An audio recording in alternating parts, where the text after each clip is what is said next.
नमस्कार मित्रांनो, पुन्हा एकदा आपल्या व्हिडिओमध्ये स्वागत आहे. जुन्नर तालुक्यातील प्राचीन मंदिर पाहण्यासाठी आम्ही दोघेजण निघालो.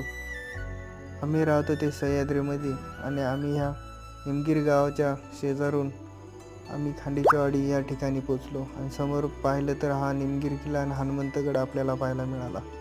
हे पाहून आम्ही निमगीर खिंडीतून तळेरान या बाजूला जाण्यास निघालो. तळेरान या बाजूला जात असताना आपल्याला तळेरानच्या आजूबाजूचा डोंगर आणि भन्नाट असा व्ह्यू आपल्याला पाहायला मिळाला आणि ही खिंड पार करून आपण नगर कल्याण या हवेवरती पोचलो. नगर कल्याण हवेवरून दिसणारे हे सह्याद्रीचे डोंगर खूपच छान पाहायला मिळाले. पाहत असताना आपल्याला डोंगरावरती धुकं आलेलं पाहायला मिळालं आणि हे धुकं पाहून आपण पुढे गेलो. आपण पोचतो ओतूर या गावामध्ये. ओतूर या गावामध्ये पाहिलं तर खूप अशी